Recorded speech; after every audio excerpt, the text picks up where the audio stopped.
नमस्कार दोस्तों, future IAS में आपका स्वागत है।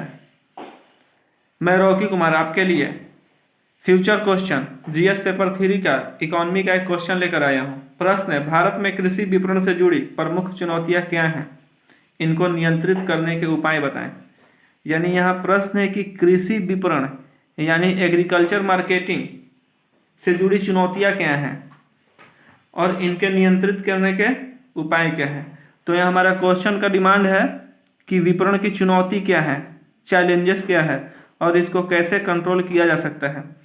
तो आंसर कैसे लिखेंगे, तो उत्तर देखेंगे, कृषि विपणन के प्रक्रिया के तहत किसानों से अंतिम उपभोक्ताओं तक कृषि उत्पाद को स्थानांतरित करने की आवश्यक प्रक्रियाएं शामिल है की जाती है। इसके अंतर्गत संग्रहण, ग्रेडिंग, प्रसंस्करण, भंडारण, परिवहन और अंत में वित्त पोषण को शामिल किया जाता है। यानी संग्रहण यानी संग्रह करना, स्टोरेज करना। ग्रेडिंग को थोड़ा समझिए, ग्रेडिंग क्या है। जैसे हम लोग पढ़ते हैं तो स्कूल में भी grade A, grade B, grade C मिलता होगा, तो उसी तरह फसल पर ग्रेड किया जाता है कि उसकी गुणवत्ता के आधार पर तय किया जाता है कि किस ग्रेड में रखना चाहिए। और प्रसंस्करण और भंडारण, परिवहन तो आप जानते ही होंगे। वित्त पोषण यानी उसके लिए कितना खर्च आएगा, कितना जरूरत है, वो शामिल किया गया है। अब देखिए, ये हमारा ये हो गया भूमिका। थोड़ा सा अब आते हैं आगे। भारत में अनेक प्रकार के कृषि बाजार संचालित हैं, जैसे ग्रामीण बाजार, सहकारी बाजार, भविष्य बाजार आदि। हालांकि भारतीय कृषि बाजार अनेक चुनौतियों का सामना कर रहा है, जो इस अप्रतिस्पर्धी इसे बनाती है। यानी इसे, सॉरी यहाँ होगा इसे, अस्पर्धी। जब तक अगर प्रतिस्पर्धी बनाएगी तो तेजी से आगे निखर कर आएगा, लेकिन अप्रतिस्पर्धी यानी मंदी की ओर ले जाती है। क्या क्या चुनौतियां हैं यहाँ थोड़ा सा देखेंगे। चुनौती नंबर क, ए बी आप नहीं लिख सकते हैं क्योंकि ये हिंदी मीडियम का चल रहा है, और आप जो है यूपीएससी के सिलेबस के वेबसाइट पर आप जा सकते हैं कि क्या लिखना है। तो यहाँ क लिखे हुए हैं, या आप स्टार दे सकते हैं, या तो काउंटिंग का 1 2 लिख सकते हैं। रोमन से बचना होगा, ए बी से भी खासकर बचना होगा। कुछ कुछ वर्ड डाला जा सकता है इंग्लिश का, वो भी हिंदी में डाला सकता है। पहला हो गया बिचौलियों की बड़ी संख्या, जो किसानों के लाभ को कम करने के साथ अंतिम उपभोक्ताओं पर आर्थिक बोझ में वृद्धि करते हैं। अब देखिए, बिचौलिया जो है बीच में अधिक आ जाते हैं, तो इससे क्या होता है कि बीच में सभी बिचौलिए बीच में फायदा कमाने लगते हैं।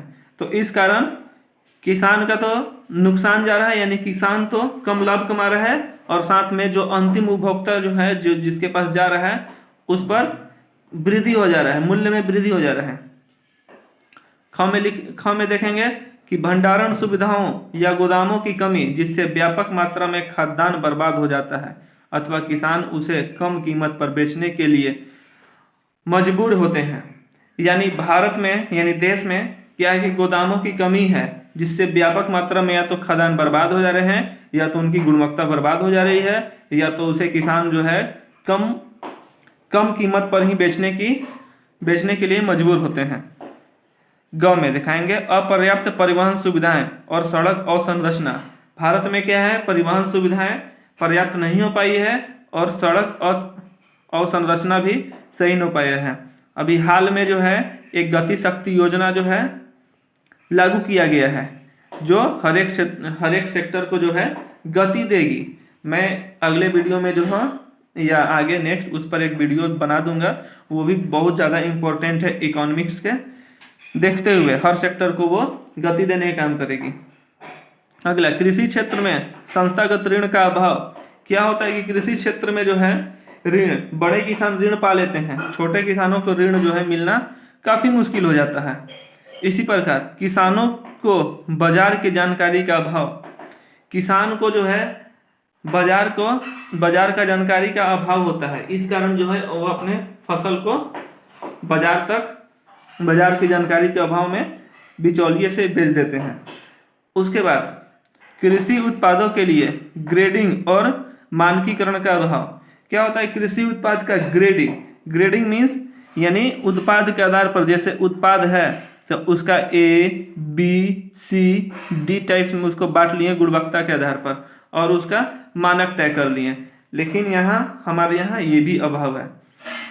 अब ये हमारा हो गया चुनौतियाँ, और ये विपणन से संबंधित जो कारक हैं वो बता दिया गया। अब थोड़ा सा हम लिखेंगे निष्कर्ष नहीं और कुछ दिखाएंगे इसमें।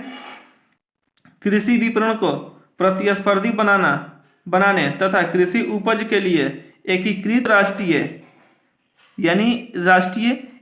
राष्ट्रीय का निर्माण करने के लिए सरकार ने इलेक्ट्रॉनिक ट्रेडिंग पोर्टल की शुरुआत की है, और यह किसानों को बिचौलियों के बिना अपनी उपज से सीधे बाजार में बेचने की अनुमति देगा, जिससे उन्हें अपनी उपज की उपयुक्त मूल्य प्राप्त हो सकेंगे। तो ये नियंत्रण कैसे कैसे करेंगे उसकी उपाय है, नियंत्रण का उपाय है, ये हमारा नियंत्रण है। अब हम यहाँ बताएंगे निष्कर्ष। उपयुक्त प्रावधानों के साथ साथ खाद्यान्न की बर्बादी को रोकने के लिए भारतीय खाद्य निगम विभिन्न राज्यों में खाद्यान्न फसलों के भंडारण के लिए गोदामों का निर्माण कर रहा है, जिसका सकारात्मक परिणाम भी देखने को मिल रहा है। तो ये हमारा आंसर हो गया।